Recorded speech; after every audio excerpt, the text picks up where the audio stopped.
ચલો ગાઈસ, બધાને મારી તરફથી જય શ્રી કૃષ્ણ. અમે જઈ રહ્યા છીએ આજે એનાલિસિસની એક્ઝામ આપવા, અને હેલિનભાઈને છે એચએપીની એક્ઝામ. હવે જોઈએ, મારી તો એચએપીની હારી ગઈ છે, હવે હેલિનભાઈની એનાલિસિસની હારી ગઈ. આજે મારી હારી જવી જોઈએ ને એની બી હારી જવી જોઈએ, તો મજા આવશે. અને કાલ તો સીએસ છે એટલે એ તો સારું જ જવાનું છે, એ તો ખબર જ છે. ટ્રાફિક બાફિક તો છે બહુ બધું. તો ગાઈસ, અમે પેપર પતાવીને બેસી ગયા છીએ અહીંયા.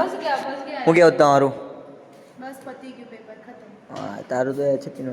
और तेरा स्नेहल कैसा गया? और मनन तेरा? पूरन की तो बात ही नहीं होती है. अरे चंगा, ऐसा तेरा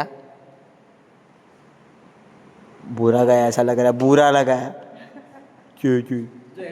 अभी चल रहे हैं यहाँ पे, मनन भाई खींच रहे हैं स्नेहल के फोटो. इसको फोटो खींचाने का बहुत, ये देखो, ये तो रोज डालती रहती है फोटो. ये पूरन देखो, अरे क्या हंस रहा है साले पागल. ब्लॉग में ले रहा है. हाँ भाई, बीमार છે. શ્રીખંડ બાપે રાખ્યું और दाल चावल है. हां मी दाल चावल મેં તો કીધું નથી શ્રીખંડ है વાત દરકાર ના કે ડોક્ટર ના કરા દે. ખબર નહીં કઈ છે હું કરી રહ્યો હતો, પણ આ કરવામાં મને મજા આવતી હતી. ઉડવામાં મેં કરી રહ્યો હતો. પછી અમે ગયા હતા ગેટિંગથી રિટર્ન આવ્યા તો અંશુભાઈ જલાઈ રહ્યા હતા આગ.